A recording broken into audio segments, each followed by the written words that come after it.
एक ऐसा भक्त जिसके पास ना धन था और न खाने के लिए 2 वक्त का खाना, फिर भी उनकी भक्ति इतनी प्रबल थी कि उन्होंने भगवान को भोज पर बुलाया। और हैरानी की बात यह है कि भगवान उनके भोज पर आते हैं। ये कहानी है एक भक्त श्रीधर की, जिनकी भक्ति ने माँ वैष्णो देवी को प्रकट होने पर मजबूर कर दिया। नमस्कार दोस्तों, स्वागत है आपका स्पिरिचुअल टॉक के भक्त और भगवान की कहानियों की सीरीज में।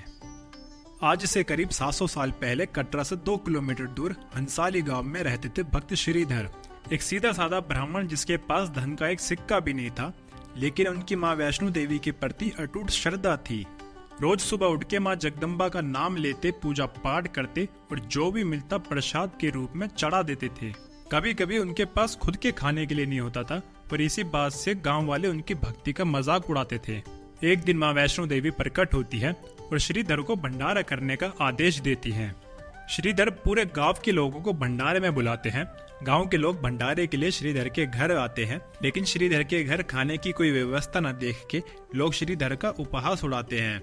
तभी श्रीधर माँ वैष्णो देवी को याद करते हैं और माँ वैष्णो देवी एक कन्या के रूप में प्रकट होती हैं। माँ वैष्णो देवी के आते ही भंडारे का खाना कुछ ही पल में तैयार हो जाता है और लोगों को खिलाया भी जाता है। तभी भंडारे में भैरवनाथ आ जाते हैं और वे पहचान जाते हैं कि ये जो कन्या है वह कोई साधारण कन्या नहीं है, ये माँ जगदम्बा है।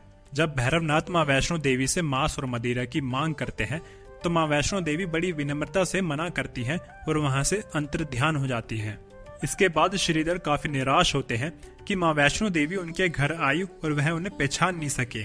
श्रीधर भूख और प्यास भूल जाते हैं और भक्ति में लगे रहते हैं। माँ वैष्णो देवी कुछ महीनों के बाद भैरवनाथ का अंत करके श्रीधर के सपने में दर्शन देती हैं और उन्हें अपने मंदिर तक आने का रास्ता दिखाती हैं और उन्हें 4 पुत्रों का वरदान देती हैं।